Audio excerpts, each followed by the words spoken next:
Assalamualaikum warahmatullahi wabarakatuh. Apa kabar pemirsa PKTV dimanapun Anda berada dan pendengar radio SKFM yang sore hari ini insya Allah Anda selalu bersama kami ya, yang sedang mendengarkan maupun yang sedang menonton siaran kami. Ya, kami berharap Anda bersama keluarga Anda sehat bahagia, sembari Anda pada sore hari ini menyiapkan menu berbuka puasa. Nah, seperti biasa kami sapa pemirsa yang ada di Samarinda, yang ada di Tegarong maupun yang ada di Sangatta atau Kutai Timur. Semoga Anda masih bersama kami seperti biasa di hari-hari sore seperti ini. Kami PKTV menyajikan kajian-kajian dan menemani Anda dengan para narasumber yang luar biasa. Nah, pemirsa PKTV, di sore hari ini kita akan mengangkat sebuah tema mendulang faedah bulan Ramadan. Ini temanya luar biasa, bagus sekali. Sayang sekali kalau Anda tidak mendengarkan sampai habis gitu ya. Sambil yang di jalan sambil mendengarkan radio SKFM, semoga bisa memberikan manfaat ya, bisa sambil mencari di jalan, mencari menu-menu takjil mungkin, atau lebih baik sih karena mendekati berbuka, biasanya lebih baik kita beribadah gitu ya, sambil baca Al-Quran, sambil ada wiridan ya, seperti itu ya, dikir-dikir gitu ya. Tapi sambil yang di jalan bisa mendengarkan kami akan mencoba membahas tema mendulang faedah bulan Ramadan. Dan Alhamdulillah pada sore hari ini kita kehadiran tamu luar biasa, yaitu Dr. Muhammad Nur Iksan MA. Nah, beliau dari dosen SDTI Imam Syafi'i Jember. Ya, ini tamu spesial kita pada sore hari.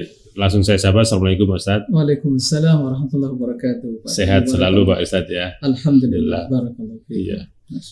Terima kasih sudah datang di studio di Kalimantan Timur ini, Ustaz ya. Ya, terima kasih juga ya juga para pemirsa, para pendengar, dan juga studio di sini saya diundang bisa Alhamdulillah bisa hadir. Berbagi faedah di bulan yang penuh keberkahan ini. Barakallahu fiikum. Baik, Pak Ustaz, silakan mungkin dengan tema ini mungkin pemirsa dan pendengar bisa diberikan pandangan atau prolog dulu, nanti sebelum kita akan tanya jawab. Silakan. Assalamualaikum warahmatullahi wabarakatuh. Assalamualaikum. Alhamdulillah wassalatu wassalamu ala Rasulillah wa alihi wa sahbihi wa man walah wa ba'd. Alhamdulillah para pemirsa dan juga para pendengar yang dimuliakan oleh Allah Azza wa Jal, kita panjatkan puji dan syukur kehadirat Allah Tabaraka wa Ta'ala yang sampai saat ini kita masih mendapat kemudahan dan pertolongan di dalam melaksanakan ibadah. Ini hari ke-9 ya. Luar biasa, begitu cepat waktu berlalu. Maka kita waspada, jangan terlena dan tertipu. Nah, salawat dan salam kepada Nabi yang mulia Nabi Muhammad sallallahu alaihi wasallam. Allahumma salli ala Muhammad wa ala ali Muhammad. Para pemirsa dan juga para pendengar yang dimuliakan oleh Allah Azza wa Jalla, Nabi kita Muhammad sallallahu alaihi wasallam telah menjelaskan bahwa Ramadan ini bulan mubarak, ya, bulan dengan penuh keberkahan. Atakum syahru Ramadan syahru mubarak. Telah datang kepada kalian bulan Ramadan, bulan yang penuh dengan keberkahan. Maka tidak diragukan keberkahan itu maksudnya adalah kebaikan yang melimpah ruah, kebaikan yang terus bertambah. Maka kedatangan Ramadan ya merupakan kesempatan dan momen yang sangat utama kita untuk mendulang faidah, pelajaran yang berkaitan dengan keimanan, dengan jiwa kita, atau dengan agama kita secara keseluruhan. Oleh karena itu, dari sabda Nabi alaihi salatu wassalam, syahrun mubarak, bulan yang penuh keberkahan itu memberikan isyarat kepada kita bahwa Ramadan penuh dengan berbagai kebaikan. Di antara kebaikannya ya selain dari sisi ya ibadah dan ketaatan kita kepada Allah Azza wa Jalla, banyak sekali pelajaran-pelajaran yang berharga yang harus menjadi ya tujuan kita dalam berpuasa untuk bisa meraihnya sehingga menjadi bekal dalam menjalani kehidupan seperti itu. Ya, terima kasih Ustaz, luar biasa. Jadi kalau kita bertanya bahwa faedahnya cukup luar biasa dan banyak sekali, mungkin bisa menjadi salah satu bulan yang menjadi berbagai macam aktivitas ya bisa Betul. kita lakukan untuk memanfaatkan di bulan ini. Nah, kira-kira Pak Ustadz, sebenarnya apa sih sebenarnya mesti harus kita lakukan untuk mendapatkan faedah itu? Nah, ya, hal yang utama yang harus kita lakukan untuk bisa mendapatkan faedah tersebut adalah ya kita betul-betul bisa merenungi dan menghayati bahwa ibadah itu bukan hanya sekedar ya puasa contohnya, bukan sekedar hanya kita menahan diri dari makan dan minum gitu ya. Itu hal yang berkaitan dengan kebutuhan fisik kita. Tapi kita harus merenungi dan menghayati bahwa puasa itu pada hakikatnya tujuannya lah ingin ya mengangkat derajat kita kepada tingkat yang sangat tinggi, yaitu derajat taqwa la'allakum tattaqun. Nah, begitu ya, Ramadan itu mengandung pelajaran yang begitu banyak, maka faedah-faedah yang bermanfaat atau yang penuh keberkahan tadi sebagaikan ya tangga demi tangga yang kita lewati untuk bisa naik pada derajat takwa tadi, begitu. Jadi kita harus pahami hal seperti itu. Jadi la'allakum tattaqun itu bukan sekedar ya takwa dalam artian laksanakan perintah meninggalkan larangan, enggak. Tapi bagaimana prosesnya? Maka tahapan demi tahapan yang kita lewati, di situ terdapat berbagai pelajaran, faedah, manfaat dalam hidup yang harus menjadi ya panduan hidup kita. Seperti itu. Nah, ini kan nilai takwa ini kan sudah memang menjadi salah satu patokan ya bagi di bulan Ramadan ini. Tatakun tadi ya. Kira-kira untuk mendapatkan takwa atau mencari atau melaksanakan takwa itu seperti apa? Betul. Nah, dalam hal ini hal yang perlu dipahami, hakikat takwa itu apa? Ya, takwa itu dalam bahasa Arab itu artinya yaitu meninggalkan sesuatu, mewaspadai sesuatu. Maka adapun secara definisinya takwa itu kata para ulama adalah seorang melaksanakan perintah Allah, perintah Allah, perintah agama, perintah Rasul, akan tetapi landasannya ilmu. Jadi bukan sebuah tradisi. Kemudian dia berharap hanya ridha Allah, mengharapkan ridha Allah, pahala Allah Subhanahu wa taala. Kita berpuasa, tatkala kita meninggalkan makanan minuman bukan sebuah tradisi. Bukan karena orang berpuasa kita ikut berpuasa, tidak. Tapi ini betul-betul ya perintah Allah yang wajib ditunaikan. Kewajiban, makanya keimanan kan begitu. Nah, kemudian kita hanya mengharapkan ridha dari Allah Azza wa Jalla. Dan landasan semuanya ilmu. Sebaliknya dalam meninggalkan ya hal yang diharamkan oleh Allah, hal-hal yang dilarang oleh agama juga berlandaskan ilmu. Dan hanya tulus dan juga kena takut pada azab Allah. Sebagai contoh, kita meninggalkan makanan dan minuman yang pada dasarnya di malam hari kita boleh makan dan minum dan melakukan hal yang merupakan kebutuhan, bahkan kebutuhan biologis kita, seperti itu. Di hari-hari yang lain bisa juga seperti itu. Nah, dan di bulan Ramadan yang halal tadi di siang hari ya itu diharamkan, nggak boleh. Apalagi yang betul-betul haram di setiap saat. Artinya tatkala kita meninggalkan sesuatu dari mulai terbit fajar sampai terbenam matahari itu karena Allah Azza wa Jalla. Nah, ini yang harus kita tanamkan, bahwa puasa itu bukan sebuah tradisi, tapi berdasarkan ilmu. Nah, takwa tadi meninggalkan suatu hal yang terlarang berdasarkan ilmu. Maka dengan demikian seorang akan ya naik tangga ya untuk derajat takwa. Ya, menggapai ketakwaan seperti itu. Untuk menggapai ketakwaan tadi dijelaskan ada nilai-nilai ikhlas. Betul. Ya, bagaimana ikhlas. itu korelasinya? Masya Allah. Nah, nilai ikhlas ini adalah tentunya kandungan bahkan ya makna ketakwaan yang sesungguhnya, keikhlasan. Karena kalau kita laksanakan perintah dan meninggalkan larangan tanpa keikhlasan, ya memang tidak ada nilainya gitu. Nah, oleh karena itu para pemirsa dan juga para pendengar, keikhlasan itu sungguh sangat ya jelas sekali dalam Ramadan ini. Kita berpuasa, tidak ada yang tahu kita berpuasa, hanya Allah. Hanya Allah.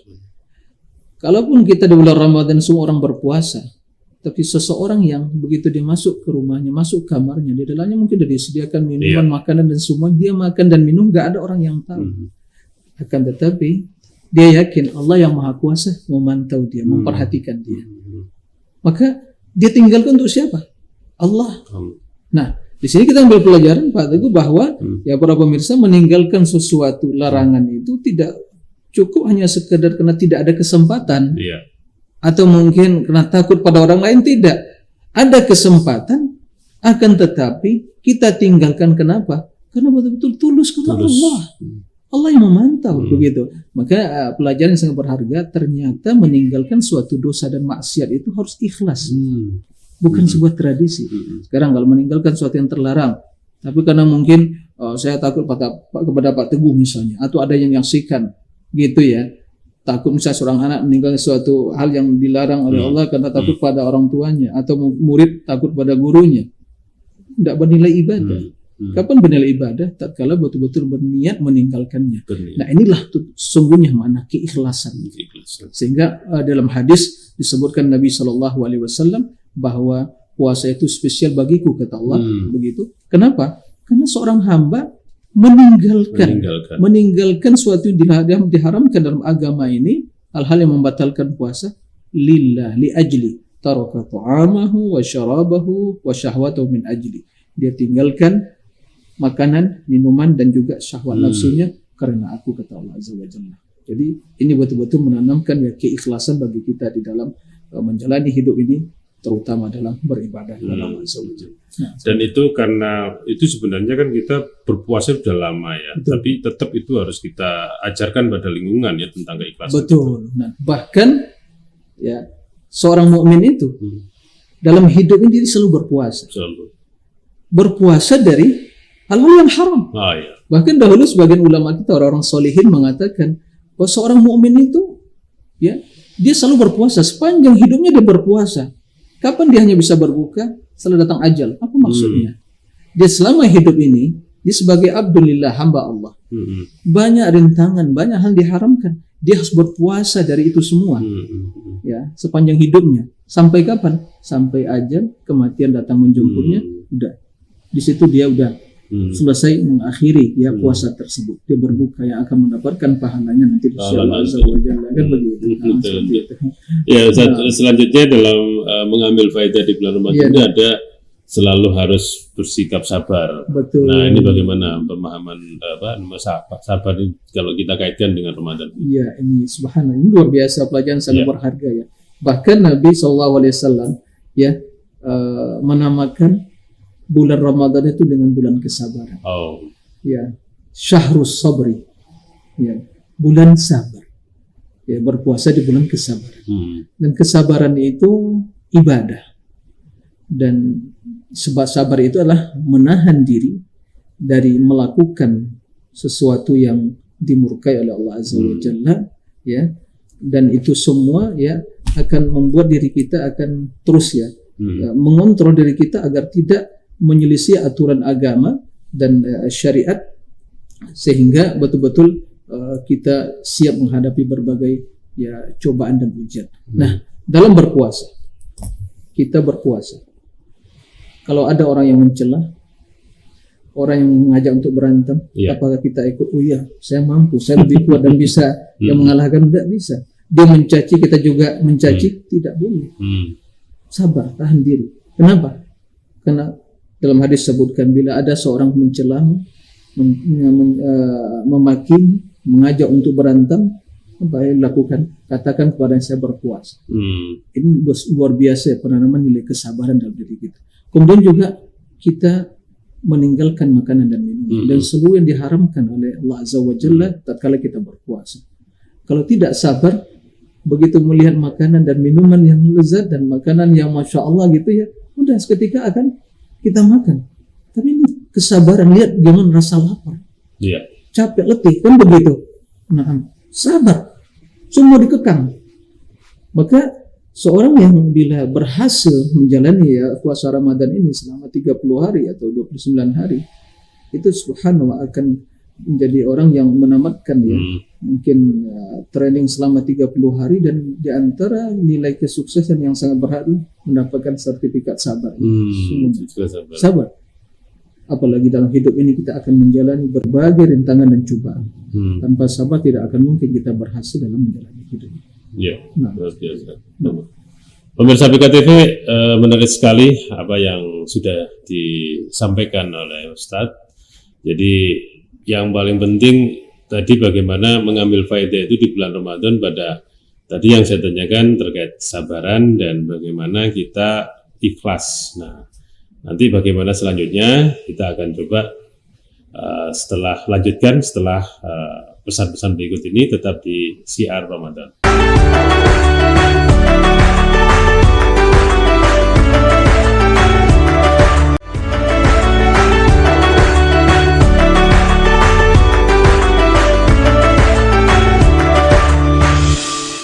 Pemirsa PK TV masih di siaran Ramadan, dan di sore hari ini kita ditemani oleh Dr. Muhammad Nur Ihsan MA. Beliau dari dosen SDTI Imam Syafi'i Jember. Ya, luar biasa, kita tadi sudah diantar dengan prolog beliau yang memang kita mengambil tema ya, mendulang faedah bulan Ramadan.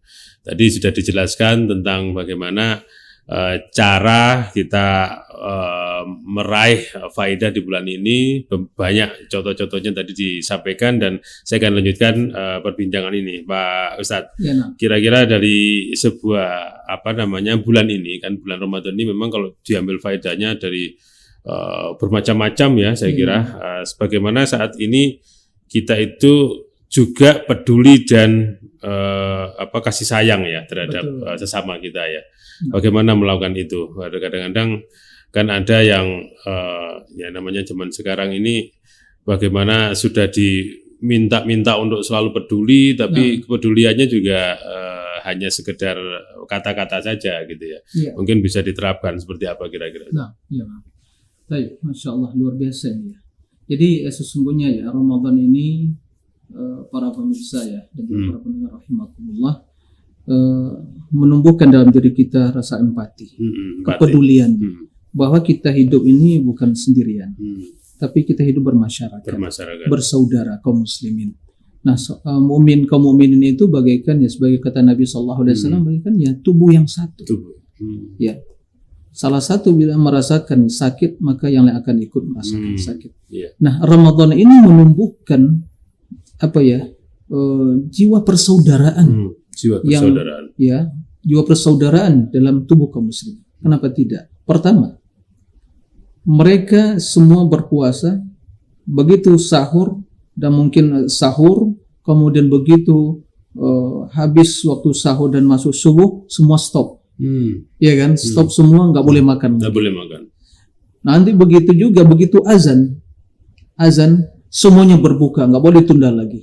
Wajib berbuka dan menyegerakan berbuka. Subhanallah, menyegerakan berbuka. Dan itu semua di belahan dunia. Semua yang berpuasa, tentunya sesuai dengan perbedaan waktu mereka. Tapi intinya begitu mereka azan dan terkumandangkan azan subuh, maka berhenti makan sahur. Begitu azan maghrib telah dikumandangkan, maka berbuka. Ini persaudaraan, membangun kebersamaan, ya, membangun kebersamaan yang di situ akan menanamkan nilai-nilai ya empati, ya, peduli. Artinya kita adalah umat yang satu. Gak boleh dicabai-cabai hanya perbedaannya, kepentingan, keberadaan mungkin pendapat yang masih di sana ada ranah ijtihad begitu ya, atau furu'iyah. Gak boleh, kita bersaudara. Begitu kita sholat menghadap kiblat, ya kan? Nabi yang kita ikuti di dalam Ramadan ini berpuasa Nabi Muhammad SAW. Quran yang kita baca, yang kita khatamkan berkali-kali Al-Quran. Nah, maka nggak boleh ada kita membuka peluang bagi apapun ya faktor atau sebab untuk mencabi-cabi atau ya memutus tali silaturahmi di antara kaum muslimin. Nah, begitu juga di waktu Ramadan ini juga menanamkan diri kita rasa empati yang luar biasa, kasih sayang. Kenapa? Karena kita di dalam bulan Ramadan merasakan rasa lapar, dahaga, dan yang demikian itu bagi saudara-saudara kita yang mungkin tidak memiliki kecukupan makanan, ya, makanan dan minuman di selain Ramadan, yang mereka dalam kondisi mungkin di bawah garis kemiskinan, kan begitu ya, mereka selalu merasakan kelaparan setiap saat, ya kan, bahkan juga sulit mendapatkan air, dan kita hidup berlimpah ruah dengan nikmat. Nah, tatkala Allah Subhanahu wa taala mewajibkan berpuasa, maka kita menahan diri. Oh ya, ternyata sulit menahan dahaga dan lapar itu. Maka timbul rasa empati. Kan begitu. Rasa empati tadi, oh iya, bahwa tidak sepantasnya saya membiarkan mereka. Kesempatan bagi saya untuk membantu, menolong. Begitu juga mereka yang mungkin miskin, fakir, dan kita memiliki kelebihan harta. Inilah kesempatan bagi mereka yang mengeluarkan zakat, ya, zakat harta mereka, zakat mal mereka. Nah, begitu juga kita melihat bagaimana Nabi Shallallahu Alaihi Wasallam di bulan Ramadan ini betul-betul orang yang bertambah kedermawanannya. Beliau orang yang paling dermawan tentunya. Ajwadun nas, kan begitu dalam hadis. Orang yang paling dermawan dengan kebaikan. Ramadan ini bertambah kebaikannya. Nah, nilai-nilai yang seperti itu menanamkan diri kita rasa empati, perhatian. Bukan sekedar sebuah ya slogan saja, tidak ya. Tapi betul-betul fakta dan realita yang kita bisa kita aktualisasikan bahwa kita harus ikut membantu saudara kita. Zakat kita jangan dipendam, dikeluarkan, diberikan pada mereka, ya. Dan juga takjil, memberikan iftar gitu ya. Barang saya memberikan satu ya, atau makanan untuk yang berpuasa, maka dia akan mendapatkan pahalanya. Maka dahulu kalau para ulama-ulama kita orang solehin dahulu ya pernah mengatakan kalau bulan Ramadan ini datang, itu amalan yang spesial dua. Baca Quran dan it'amut ta'am, memberi makan. Memberi makan ini kepada siapa? Tentu pada orang-orang miskin yang membutuhkan. Nah, tatkala kita memberikan itu rasa empati itu. Nah, inilah yang harus tetap ada dalam diri kita. Kenapa demikian? Ya kalau kita tidak empati, tidak ada kasih sayang, yang di langit tidak akan menyayangi kita. Makanya dalam hadis sebutkan man la yarham la yurham. Orang tidak menyayangi, tidak empati, juga tidak disayangi, tidak akan tidak akan mendapatkan kasihan dari Allah Subhanahu wa taala. Dan kemudian tatkala kita melaksanakan hal itu, kita harus mengetahui bahwa balasan amalan kita ini sesuai dengan jenis amalan kita. Al-amal al-jaza' min jinsil amal. Balasan sesuai dengan jenis amalan. Tatkala kita berbuat baik, Allah akan berbuat baik. Allahu fi auni al-abdi, maka al-abdu fi auni akhi. Allah menolong hambanya bila hamba juga menolong saudaranya yang lain. Kan begitu.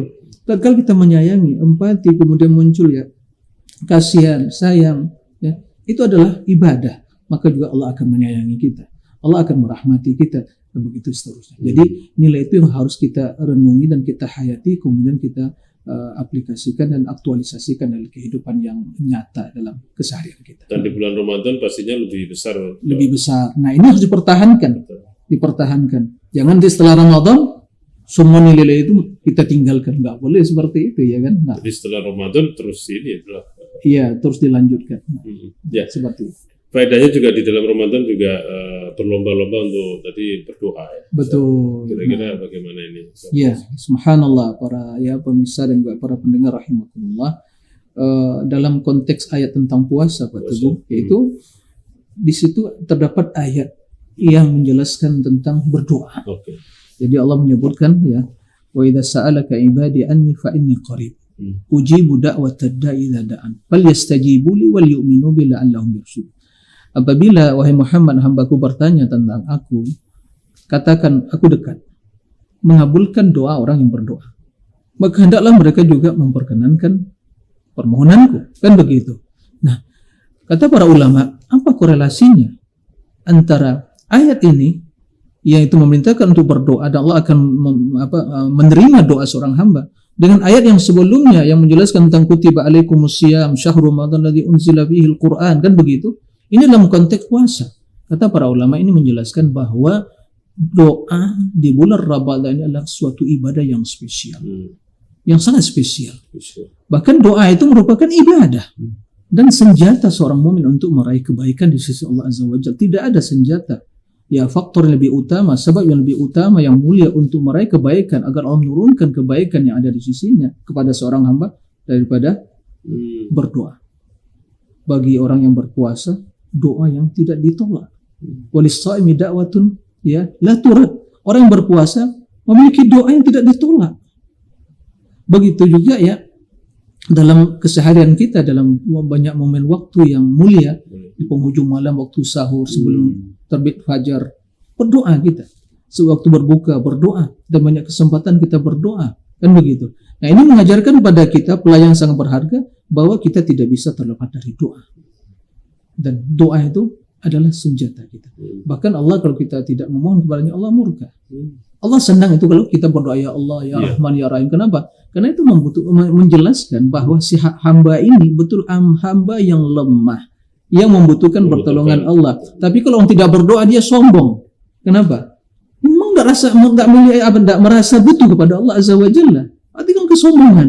Dan Allah juga menyebutkan bahwa innal ladzina yastakbiruna an ibadati sayadkhuluna jahannama dakhil. Orang yang sombong dari berdoa kepada beribadah akan masuk neraka dalam keadaan hina. Karena sebelumnya Allah mengatakan ud'uni astajib lakum. Berdoalah maka aku akan kabulkan. Nah, oleh itu ya para pemirsa dan juga para pendengar di mana saja berada, bahwa Ramadan kesempatan bagi kita untuk membiasakan diri berdoa. Berdoa. Jangan pernah merasa kok tidak dikabulkan, enggak perlu. Jadi pertanyakan hal itu. Itu janji Allah pasti dikabulkan. Yang menjadi permasalahan kita benar enggak berdoanya. Iya. Nah, di sini benar-benar berdoa atau benar-benar berdoa atau hanya mungkin coba-coba dikabulkan atau tidak, enggak boleh seperti itu. Harus yakin Allah mengabulkan, maka perbaiki dengan hati yang khusyuk, dengan doa yang jelas, singkat padat, tidak bertele-tele, kan begitu. Kemudian ikhlaskan bahwa kita abdun fakirun, membutuhkan pertolongan. Kita butuh keampunan, kita butuh rahmat, butuh keridhaan, amal kita diterima, yang sakit disehatkan, kan begitu. Banyak sekali permasalahan kita, maka dengan doa dan usaha menjadi hubungan yang baik pada Allah, maka akan bisa. Kalau mengenai waktu di bulan Ramadan waktu secara umum. Secara umum itulah waktu yang baik berdoa, ya kan? Tapi ada waktu yang spesial di waktu berbuka. Berbuka, kemudian juga di waktu sahur, di waktu kita sholat malam, qiyam, dalam sujud itu banyak berdoa. Ini kesempatan banyak berdoa. Makanya di sini pelajaran bagi kita, bagi sholat tarawih itu jangan ingin cepat selesai. Allahu Akbar, enggak bang seperti itu. Ya kita sujud berdoa, rukuk berdoa, ya kan, di penghujung sholat berdoa. Begitu. Jadi intinya doa. Nah, oleh karena itu ya sangat disayangkan jika ada yang sholat tarawih cepat gitu ya. Enggak boleh. Itu jelas satu sisi menyelisih tuntunan Nabi. Di sisi lain kapan dia bisa memiliki waktu yang spesial untuk membangun komunikasi dengan Allah. Berdoa, ya Allah ya. Di waktu sujud banyak istighfar, banyak berdoa, kata Nabi kan begitu. Nah ini yang harus perhatikan. Jadi intinya doa ini pelajaran sangat berharga dalam hidup kita dan juga pelajaran sangat berharga yang bisa kita petik dari kedatangan Ramadan. Seperti itu. Ya, ada yang mengatakan bulan Ramadan juga bulan pertolongan. Nah, ini bisa dijelaskan nggak seperti apa? Betul, tidak diragukan bahwa bulan Ramadan bulan pertolongan. Kenapa? Begitu banyak ya rangkaian ibadah yang kita lakukan. Mulai sholatnya, perkataan, perbuatan, ya semua ibadah mulai dari puasa. Nanti malamnya ya salat tarawih, tadarusnya, zikirnya, kan begitu. Kemudian bagi mereka yang juga masya Allah melakukan berbagai syiar agama, berdoa dan kemudian membantu, mempersiapkan buka dan lain-lainnya, semuanya itu membantu. Ini semua ibadah yang begitu besar. Tapi tanpa pertolongan Allah, nggak mungkin itu, Pak. Nggak mungkin para pemirsa dan para pendengar ya. Tanpa pertolongan Allah kita bisa melakukan hal itu. Ya. Belum lagi nanti 10 terakhir kita menambah sholat malamnya untuk meraih Lailatul Qadarnya, kan begitu. Yang mungkin i'tikaf di masjid, nggak mungkin bisa dilaksanakan dengan pertolongan Allah. Maka di sini kita yang memahami begitu pentingnya pertolongan dalam beribadah. Dan disinilah sesungguhnya hikmah yang terkandung dalam firman Allah, iyyaka na'budu wa iyyaka nasta'in. Iyyaka na'budu, hanya Allah pada Engkau ya Allah kami beribadah. Ini mengandung makna keikhlasan, pelajaran yang pertama tadi. Iyyaka nasta'in, kepada Engkau ya Allah kami mohon pertolongan. Artinya, ya Allah, dalam beribadah tidak akan mungkin kami bisa melakukan kecuali dengan pertolongan-Mu ya Allah, maka berikan pada kami pertolongan itu. Nah, disinilah rahasianya kenapa Rasul mewasiatkan kepada Mu'adz bin Jabal, wahai Mu'adz bin Jabal, jangan lupa kamu mengucapkan di penghujung sholatmu apa doanya? Pak Teguh hafal nggak? Ada doanya subhanallah Pak Teguh. Mudah-mudahan pemirsa ya bisa nanti diulang-ulang ini ya, bisa menghafal doa ini. Mohon pertolongan kepada Allah Azza wa Jalla. Allahumma a'inni ala dzikrika wa syukrika wa husni ibadatik. Ya Allah, berilah aku pertolongan untuk apa? Untuk berzikir kepadamu. Ini lisan ini dia bergerak, mudah berbicara, tapi betapa banyak orang tidak bisa berzikir. Kenapa? Tidak ada pertolongan dari Allah, taufik dari Allah. sepanjang hari berlalu waktu tanpa ada zikir. Kenapa? Tapi di sana ada hamba-hamba Allah yang setiap saat detik dia berzikir kepada Allah. Siapa yang memberikan kemudahan? Allah Azza wa Jalla. Kemudian wasyukri, mensyukuri nikmatmu. Banyak nikmat kita. Yang nikmat Allah yang kita rasakan, kita dapat, kita pakai, kita gunakan, kita tunggangi. Subhanallah. Rumah, kedudukan, mobil, ya kan, pakaian, minuman, harta. Subhanallah nikmat Allah. Maka butuh pertolongan untuk mensyukuri. Jika tidak mendapatkan pertolongan mensyukuri nikmat, maka orang banyak yang kufur nikmat. Lupa. Terus mengeluh terus. Padahal nikmat Allah sudah melimpah ruah begitu. Kemudian yang terakhir, wa husni ibadati, ibadah yang terbaik. Ibadah yang terbaik. Tanpa pertolongan tidak mungkin. Maka disinilah makna la haula wala quwata illa billah. Kenapa di waktu salat hayya 'alas shalah, hayya 'alal falah, jawaban kita apa? La haula wala quwata illa billah. Hayya 'alas shalah untuk mencari kemenangan. Sebelumnya hayya 'alal falah, mencari untuk mendirikan salat. Salat harus didirikan. Tanpa pertolongan Allah mungkin. Maka kita berlepas dari kekuatan dan daya upaya kita. Kita hanya bersandar kepada Allah. La haula wala quwata illa billah. Tiada daya dan upaya kecuali dengan pertolongan Allah. Ya Allah, seruanmu kami dengar ya Allah. Tapi tidak akan mungkin kami datang memenuhi seruan tersebut kecuali dengan pertolonganmu ya Allah. Kami berlepas dari kekuatan kami, daya upaya kami. Kami hanya meminta pertolongan pada Engkau ya Allah. Maka berilah kami pertolongan. Itu maksudnya la haula wala quwata illa billah. Jadi tidak diragukan Ramadan ini sungguh ya nilai yang atau pelajaran sangat berharga ini bahwa begitu kita ini lemah dan hamba yang selalu butuh pada pertolongan Allah dalam melakukan ibadah dan berbagai ketaatan. Ya, luar biasa. Ustaz, bagaimana semangat atau mengambil faedah ini, semangat menanamkan di mungkin di zaman Rasulullah yang Betul. bisa kita tauladani. Kira-kira seperti apa ini? Semangat ibadahnya, Masya Allah. Nah, kalau kita melihat ya para sahabat itu ya, bagaimana hidup bersama Rasul. Bahkan Rasulullah SAW sebelum sahabat, Rasul sebagaimana yang diceritakan oleh Aisyah radhiyallahu anha, bagaimana sholat malamnya. Ya. Dan sebelumnya beliau telah menyampaikan bahwa inni wallahi la akhsyakum wa inna a'lamakum wa atqakum lillahi ana. Orang yang paling berilmu dan takwa di antara kalian adalah saya, kata Nabi. Dan beliau orang yang sungguh sangat bersemangat dalam hidup beribadah tadi. Tapi yang demikian itu tidak akan mungkin dengan pertolongan Allah Azza wa Jalla. Nah, oleh karena itu beliau alaihi salatu wassalam, lihat bagaimana beliau mengajarkan kepada kita butuh pertolongan Allah. Di antara doa, zikir di pagi hari yang beliau ucapkan, memohon pertolongan, bersahari kepada Allah. Apa doanya? Ya Hayyu ya Qayyum, ya Allah yang Maha Hidup, Qayyum, yang berdiri sendiri, ya, dan yang mengatur alam semesta ini. La Hayyu Qayyum bi rahmatika astaghits, aku memohon pertolongan dengan rahmatmu. Kemudian wala takilni ila nafsi tarfata ain, aslih li nafsi sya'ni kullah, perbaiki segala urusan hidup. Wala takilni ila nafsi tarfata ain, jangan serahkan aku pada diriku. Tarfata ain, kendati sekejap mata. Subhanallah. Nah, ini mengandung makna menyerahkan diri kepada Allah, yaitu memohon pertolongan. Karena kalau kita dalam hidup ini beribadah hanya diserahkan pada diri kita, gak bisa, lemah kita.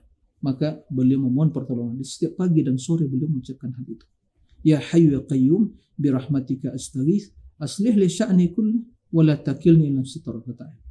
Begitu juga beliau ya bagaimana semangat dalam beribadah sampai kaki beliau bengkak. Ya. Sampai begitu semangatnya. 8 rakaat dengan witir berarti 11 rakaat, itu bacaan begitu panjang. Jangan ditanyakan, kata Aisyah, tentang panjangnya bacaan sholat beliau. Begitu juga indahnya ibadahnya, baiknya ibadahnya. Dua kualitasnya udah sampai tingkat ya kualitas yang lebih tinggi kan begitu. Sampai bengkak kakinya. Begitu semangatnya beliau. Diampuni dosanya. Kan begitu. Nah, kalau kita siapa yang menjamin diampuni dosa kita? Nah, semangat ibadah kita malas-malasan. Ya kan? Tidak ada semangat bermalas-malasan. Jelas ya. Para sahabat begitu juga. Bagaimana mereka ini mengikuti Nabi SAW. Di malam pertama dan kedua, ketiga mereka hadir di Masjid Nabawi. Malam keempat Nabi nggak keluar. Takut diwajibkan sholat tadi. Begitu juga di zaman Umar bin Khattab radhiyallahu anhu. Ubay bin Ka'ab menjadi imam Masjid Nabawi. Salat mereka sampai sebagian mereka mengatakan Kami berdiri sampai megang tongkat. Saking lamanya berdiri. Betul qiyamul lail, malam itu betul dihidupkan. Belum lagi mereka meraih Lailatul Qadar.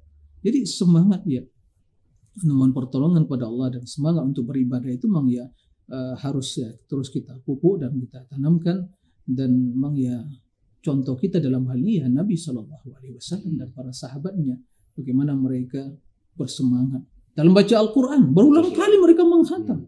Para ulama-ulama kita terdahulu, Imam Syafi'i, Imam Malik rahimahullah, kalau udah datang bulan Ramadan, beliau memiliki majelis ilmu, ditutup sementara.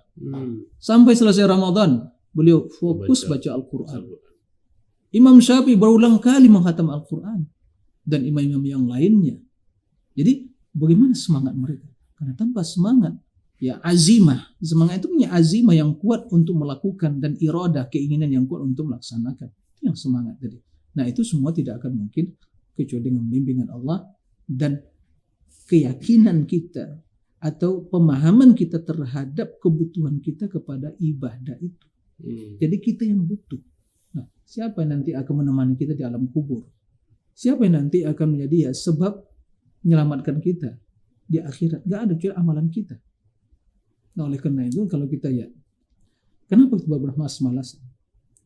Apa kita bisa meyakini bahwa tahun depan akan bisa hidup? Atau seandainya, atau mungkin kita bisa meyakini bahwa nanti sampai akhir bulan Ramadan kita masih bisa bersama Ramadan. Sementara kematian di mana? Tidak tahu kita, tapi terus berada di hadapan kita. Kapan dia datang, Allahu a'lam. Maka tidak sepantasnya ya seorang mukmin dengan mengetahui ajal itu pasti datang, berleha-leha, permalasan, harus lebih bersemangat, ya memiliki ya semangat yang kuat, azimah yang kuat, iradah, keinginan yang kuat untuk meraih kebaikan. Nah, ya. Terima kasih Pak Ustadz. Ada juga kecenderungan karena faedah di bulan Ramadan itu juga harus dirasakan oleh sebuah keluarga ya, manusia. Betul. Dan keluarga ya. Bagaimana akhirnya keluarga, anak, istri semuanya itu bisa merasakan faedah. Kira-kira bagaimana ngambil? Ya luar biasa ini pertanyaan ya. Tadi secara umum ya. Secara umum. Ini secara keluarga ya. Masya tidak dirasa. Ramadan ya bulan yang kasih sayang, keberkahan. Bulan di mana seorang keluarga anak ya atau orang tua, suami, istri, anak mereka berbuka ya bersama, duduk di masjid yang sama, mencicipi makanan yang sama ya. Ini juga di satu sisi betul-betul merubah pola hidup kita. Yang selama ini waktu kita mungkin tidak teratur begitu ya. Ya kadang sebagian makan masing-masing udah sendirian kan begitu. Sekarang dengan Ramadan ini coba dikumpulkan sahur bersama, berbuka bersama, berarti juga mungkin tarawih nanti masjid bersama, tadarus bersama, dihidupkan di rumah seperti itu. Jadi nilai kebersamaan di Ramadan ini luar biasa. Nah keluarga tanpa kebersamaan ya hancur, ya kan? Maka kedekatan batin, hubungan emosional antara suami dengan istri, hubungan kasih sayang dan cinta, hubungan ya suami dengan orang tua dengan anak, emosional dan juga kebersamaan itu betul terbangun di Ramadan ini. Subhanallah. Nah, jangan dilewatkan begitu saja. Maka kita berharap begitu udah mulai berbuka, jangan masing-masing sibuk dengan HP-nya juga lagi. Tinggalkan ini udah. Sekarang biarkan itu. Sekarang ini kesempatan untuk kita ya memasukkan nilai-nilai kebersamaan dan menanamkan kebersamaan kan begitu. Jangan masing-masing sibuk juga dengan ini kan begitu. Situ ada senyum, ada sapa, ada juga ya nilai-nilai kasih sayang, tauladan yang disampaikan. Nah kebersamaan ini yang akan betul membentuk keluarga yang sakinah, mawaddah, ya terbangun kebersamaan tadi. Nah ini luar biasa. Bisa tadarus bersama, ya kan anak-anak diajak juga baca Al-Quran bersama, kemudian sholat ya, diajak mereka ke masjid bersama-sama, masjid kan begitu. Nah ini luar biasa. Dan tidak ditemukan di bulan-bulan tidak ditemukan. Ya inilah. Jadi betul-betul Ramadan ini penuh dengan keberkahan yang luar biasa. Ya baik Pak Ustadz, mungkin mengakhiri perjumpaan kita, mungkin Pak Ustadz bisa menyimpulkan dari tema kita mendulang faedah bulan Ramadan pada pemirsa PKTV dan nanti diakhiri dengan para pemirsa dan juga para pendengar rahimakumullah ya. Luar biasa ya Allah memberikan keberkahan kepada kita di bulan yang penuh berkah ini. Begitu banyak pelajaran-pelajaran yang sangat berharga dalam hidup kita. jangan dilewatkan begitu saja. Kita harus mampu mengambil begitu banyak ya mendulang faedah dari Ramadan ini. Tadi telah disebutkan mulai dari keikhlasan ya, keikhlasan dan beribadah, kesabaran, mohon pertolongan kepada Allah, kebiasaan berdoa kepada Allah Azza wa Jalla, dan juga luput tadi ya, tapi tidak salah kita sebutkan juga banyak berzikir kepada Allah Azza wa Jalla. Ini kesempatan melatih diri kita hidup tanpa zikir gersang ya, seperti itu. Kemudian tadi membangun kebersamaan ya, empati, kasih sayang, kebersamaan dalam keluarga, kemudian mohon pertolongan kepada Allah. Intinya Ramadan itulah diantara sekelumit ya, sebagian dari keberkahan bulan Ramadan. Dan apa yang dijanjikan oleh Allah di sisi Allah, yaitu bulan puasa Ramadan yang berlipat ganda pahalanya. Begitu juga pintu dalam surga nanti namanya Babur Rayyan yang akan dimasuki oleh orang-orang yang berpuasa.